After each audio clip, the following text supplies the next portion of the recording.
West Ham United take the 540-mile trip over from the London Stadium to SC Freiburg to take on the German side in their second game in this Europa League group stage. Of course, after the Hammers coming off of the back of a opening night win over Bacca Topola a couple of weeks ago, we're back in action in our first European expedition for the new season. Unfortunately, with no fans allowed in attendance in Germany because of the incidents and the upheaval in the Europa Conference League final that have given us a one-match away stadium fan ban, and it does come in this game. So it's going to be full of home fans, but no away fans in this section, which is a little bit disappointing. But I'm here to discuss the game and my vast knowledge of SC Freiburg and, of course, West Ham United and the game on a whole. So I hope you are all well. Drop a like and subscribe to the channel if you are new. Without further ado, we will get cracking. And 5:45 kickoff tomorrow live on TNT Sports.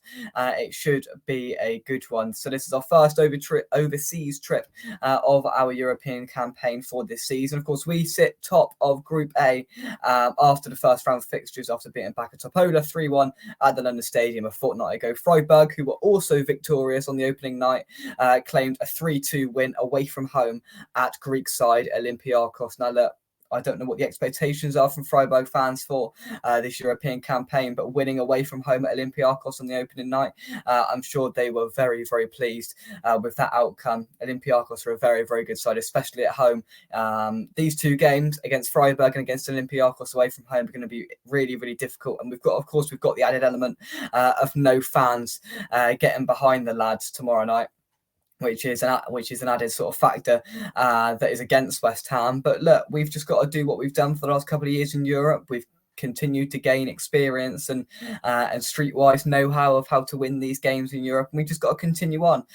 Look, what we're on, a 15 or 16 game unbeaten run in European competitions, and Freiburg have got to be looking at saying they're a serious side in Europe, and we are.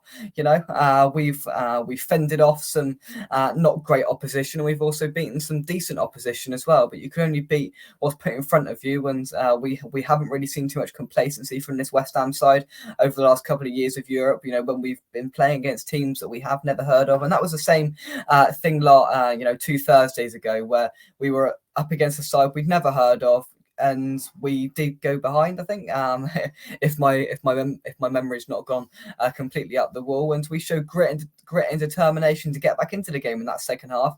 And I think it showed real spirit in that side, because we were nowhere near our best in that game a couple of weeks ago, but we managed to get through it and get the 3 points and get ourselves off to a good start. Because all of a sudden, if we'd have lost that game, if we'd have carried on to lose 1 or 2-0, now we're going away from home to a difficult side in Freiburg, sat 8th in the Bundesliga currently, thinking, well, we better hurry up and get some points on the board here, which we haven't had to worry about in recent years, because we've just flown through the group stages, finished top, and there's not been any issue. I mean, we've gone through 2 group stages and lost 1 game altogether. So look, we've got to just do what we've been doing for the last couple of years, and hopefully, fingers crossed, we should be all right. A little bit about Freiburg then. So they currently sit 8th in the Bundesliga with 10 points.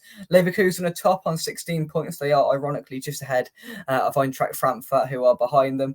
Look, they're 4 points off of both Bayern Munich and Borussia Dortmund, the 2 big guns of the Bundesliga, as far as my knowledge of that goes. So they're currently sitting in a decent, modest situation in the Bundesliga. Of course, they'll like to be a little bit higher up, but listen, they're only 6 games in to the season. They've won 3, lost 2, drawn 1. So not a fantastic start in the league, but they started off reasonably well in Europe. So, of course, we've got no fans in the stadium. In terms of team news, of course, having been suspended for our opening contest against Bacca Topola, Edson Alvarez is ready and available for selection, because he served his 1-match ban that he picked up for Ajax last year in a UEFA European competition. So Edson Alvarez Rose is now available for selection and could make his European debut for West Ham, which is a positive sign.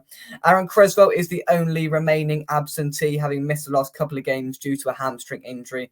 The experienced defender was forced off at half-time against Bakatopola, of course, with that hamstring niggle that he did pick up, and he hasn't recovered yet. So I'd be expecting either Ben Johnson or Emerson to start at left back. In terms of our opponents, Freiburg, they're without an attacking midfielder and a full back, which I ain't going to pronounce their names due to some quite nasty injuries. So yeah, they've got 2 or 3 absentees. We've got the one in Aaron Creswell. In terms of our opponents, arguably this is their best period in their 119 year history. I'm not going to read out the guff about how they came into a football club, but overall, the German side finished 5th in the Bundesliga last season to qualify directly through to the Europa League. So they're currently sat 8th. So 5th gets them directly through to the Europa League. So that's where they were last year. This level will hold no fear for Freiburg, as they came because they came through the Europa League group unbeaten last season. They did play Olympiacos last year. They were in their group last year, and of course they're in it again this year. And they went unbeaten last year. So of course they did what we did in the Conference League last year and went unbeaten through the group stages. So, who they face, Olympiacos, for a second successive season. They had Kabak and Nons in their group as well. They were then beaten 3-0 on aggregate by Juventus in the round of 16. So this is the interesting thing about this competition. They sailed through the group stage as easy as you like. So they didn't have to go through the round of 32. And then they had to face a side that dropped down from the Champions League. And it was Juventus, a very good side, and they were blew out of the water 3-0. And hopefully this is something we can avoid if we do get through to that last 16 stage, which hopefully we'll be hoping to. And that's the sort of danger of this competition, that the teams that are currently in it, we're not finished at that. We could have some serious opponents coming down from the Champions League, which is worrying. Freiburg previously reached the group stage in 2013-14, so they've been out of they've been out of the European loop for a few seasons before coming back into it last year. It does mark a brilliant rise for the side. They were promoted back to the Bundesliga in 2016 after spending some time out, and they have remained in the top flight of German football ever since. So they had a bit of a rocky stage around that period. They've consolidated their spot in the Bundesliga and got themselves into European competitions in the last couple of years and really established themselves in these competitions. The Hammers and Freiburg have only met once in the two clubs' history, facing each other nearly 100 years ago in a post-season tour match. The Irons were on the receiving end of a 5-2 loss in May 1924. There we go. The 2 goals for West Ham were scored by Vic Watson and John Campbell. So there we go. There's a little bit of a history lesson for you via the West Ham website if you want more information. Look, I don't know a lot about Freiburg. You probably don't know a lot about Freiburg unless you're a Freiburg fan or you're an avid German football watcher every week. So I'm not going to go into details of how they're going to play and what it's going to be like, but common sense probably tells you it's going to be quite a hostile atmosphere with just their fans in there, and we've got to maintain that. We've probably got to stem an early flow of attacking threat from Freiburg and play our game the way we play it. Be patient, and I just hope Moyes doesn't make too many changes, because this is going to be a difficult game. Don't get me wrong. We didn't have a clue about Bakatopola last week, but this is away from home. It's a different animal in those sort of, in that sort of capacity. And I hope he doesn't put out a sort of B team that has not impressed in the last couple of weeks against Bakatopola and against Lincoln last week. It's fair to say in both games we didn't really impress. So I think Moyes will probably opt for more of a trusted starting 11.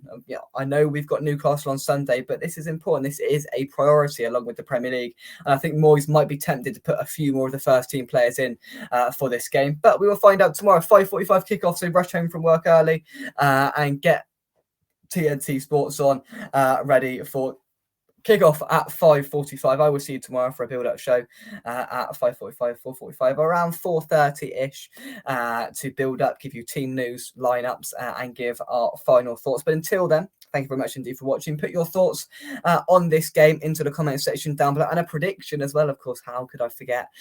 My prediction for this game, I think they'll score first, but I think we'll get back into the game, and I think we will be victors 2-1. I can see goals, maybe Jared Bowen coming off the bench. We don't know whether he's going to be involved. Maybe one of the centre halves to get a goal from a corner. Maybe Mavropanos to get a first goal for the club. That's what I'm feeling. A 2-1 West Ham win. Not comfortable because I don't think it's going to be. I think it's going to be a difficult game. But at the end of the day, I still think we will get over the line. Hopefully with minimal, injury worries, and then let's move straight on. Let's fly back. Let's hope there's no big European hangover, and focus straight on to a game against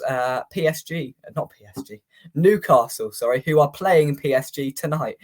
We aren't playing PSG on Sunday, don't worry. We are playing Newcastle on Sunday. However, let's turn our attention to that because Newcastle are playing PSG tonight as I'm recording this in the Champions League. So they've got a really tricky game tonight, but their game is at home.